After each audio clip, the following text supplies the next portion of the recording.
Hi, this is Tara to the Truth. Again, I'm going to talk a little bit more about the winter solstice, some traditions that you can do to make it more fun, as well as the new moon ceremony. So you can kind of combine it all. The new moon is the beginning again, so it's transforming into you.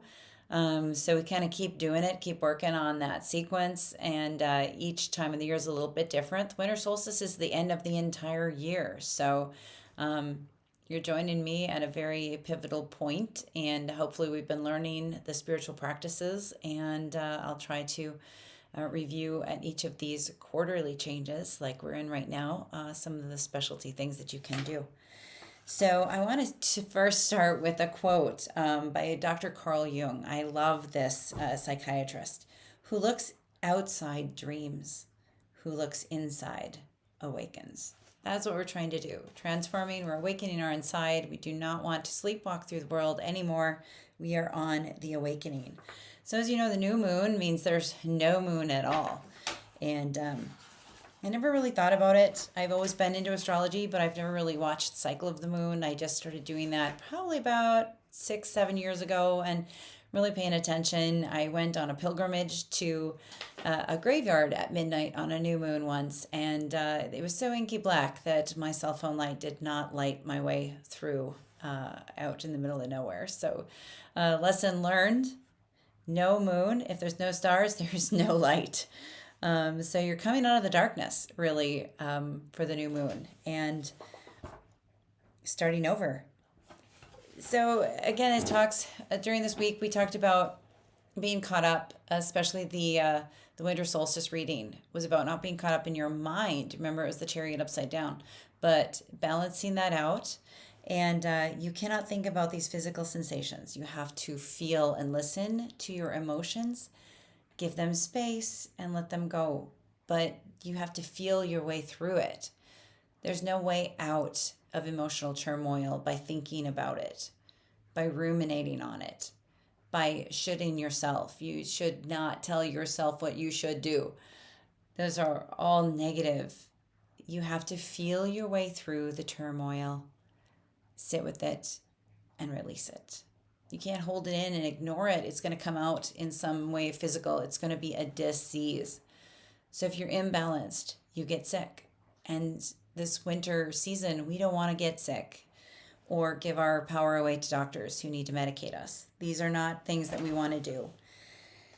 So with the new moon, questions you want to ask yourself. I've got a few ideas here, and we've been asking ourselves this. What do you feel in your body right now? This is what you can do when you meditate. Ask your body what it needs. Get specific. What do your toes feel like? Where do you have pain? What can you do for it? Your body, while you meditate, will give you ideas. It might tell you to do yoga. It might tell you to stretch. It might even tell you to take certain supplements. These are things that you can listen to. Get edgy. Ask yourself, what does your stomach feel? What do you need to eat? Do you need to change your diet? These are all things that you can do. Just getting in touch, really just listening to your body with the new moon. So it isn't as much of a get in touch. It is embracing the transformation. So the full moon is more about releasing that stuff, and every day now you're practicing. You're putting it into practice. You have transformed. I'm going to toggle over. So a lot of I have actually been celebrating the winter solstice for a long, long time. Some things that I do, I take cloves, I take oranges, and I put the cloves, I stick it in the oranges in different patterns. This is a wonderful aroma.